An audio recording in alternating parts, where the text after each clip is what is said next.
Bonjour tout le monde, alors aujourd'hui on se retrouve pour une toute nouvelle vidéo où je vais tester une recette de slime que je n'ai jamais testée moi-même, donc ce sera vraiment un slime test. Je ne sais pas si elle fonctionne vraiment, c'est une recette que j'ai trouvée sur Google. J'avais déjà fait une vidéo, non 2 vidéos je crois, avec des recettes de slime que l'on trouve sur Google. Et là j'en ai trouvé une autre qui m'a beaucoup intéressée, c'est celle-ci avec les ingrédients que vous voyez ici. Donc il nous faut des graines de chia, donc ça vous en trouvez très facilement dans toutes les grandes surfaces au rayon bio. Vous en trouvez même chez Action ou sur Amazon. C'est d'autant plus simple de le recevoir chez soi si on n'arrive pas à les trouver. Le colorant, donc ça c'est facultatif, moi j'ai décidé d'en mettre. Et de l'eau chaude. Donc je dois commencer par verser une cuillère à soupe, ils disent, donc je pense que ça équivaut vraiment. 2 graines. Donc à ce qui paraît c'est vraiment super bon ces petites graines. Écoutez, moi je ne connais pas du tout. Dites-moi en commentaire si vous connaissez. Et ensuite, je dois ajouter de l'eau et le colorant. Alors, ce qui m'intrigue en fait, c'est qu'on ne sait pas la quantité d'eau. On sait qu'il faut de l'eau chaude, enfin tiède, ils disent. Moi, je l'ai fait quand même assez chaude. Je pense que ça va quand même mieux prendre avec de l'eau chaude. On va commencer par 3 cuillères pour l'instant. On va ajouter notre colorant. On peut les utiliser telles quelles ou moulues. Écoutez, moi j'ai pas de quoi moudre mes graines, mais c'est pas grave. On va faire ça comme ça. Normalement ça fonctionne tout aussi bien. Et on doit venir mélanger. J'espère vraiment que ça va fonctionner. Je ne connaissais mais vraiment pas du tout. Par contre j'ai l'impression de ne pas avoir mis assez d'eau. Genre on voit déjà que l'eau est absorbée par les petites graines. On va en remettre un petit peu. Donc là, j'en ai déjà mis une 4e cuillère.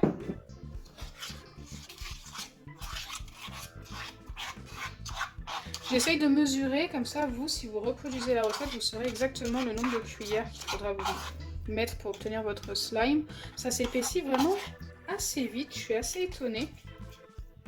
Après, là, pour l'instant, on ne peut pas dire que ça nous ait formé un slime.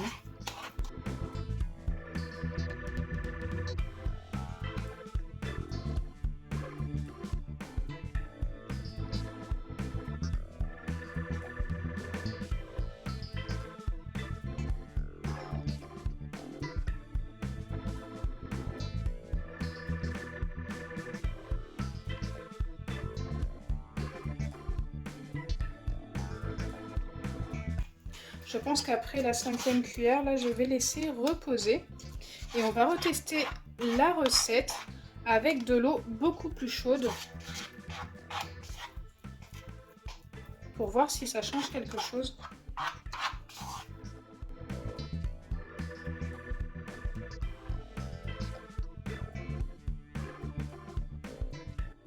« 5 cuillères, je pense que c'est pas mal. Après, je sais pas, ça n'a pas encore pris. Ça s'est quand même pas mal épaissi.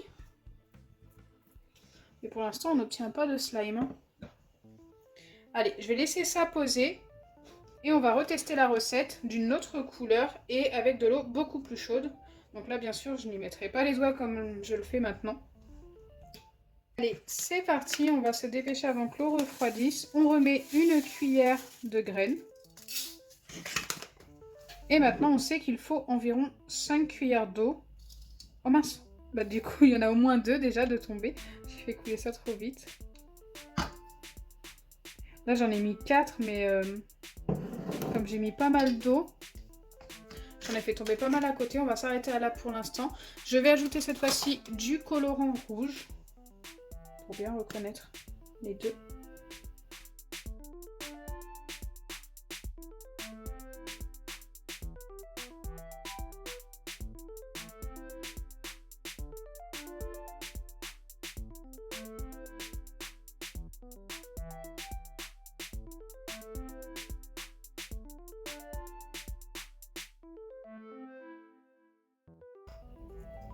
En fait, je pense qu'il en manque un tout petit peu d'eau.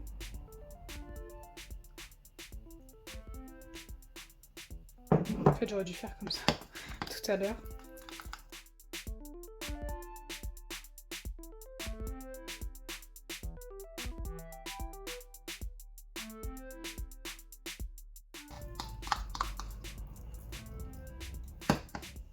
Ok, je vais laisser ça comme ça reposer comme pour l'autre et on se retrouve tout de suite après. Me revoilà après un très long moment de pause, plus d'1 heure facile. Je devais laisser 10 minutes, mais à chaque fois que je vérifiais, eh bien, ça n'allait pas. J'ai changé de récipient pour celui-ci parce que, je vais vous expliquer, en fait, ça n'a pas fonctionné pour le moment. C'est très compact, mais ça n'est pas du tout du slime, ni l'un ni l'autre. Donc j'ai décidé d'essayer de passer ça au micro-ondes pendant quelques secondes. Donc c'est parti. Du coup, j'ai passé cette préparation au micro-ondes. Maintenant, on va découvrir ensemble ce que ça donne. Ok, je sais pas s'il y a du changement. Peut-être un petit peu plus élastique. Mais c'est pas encore ça.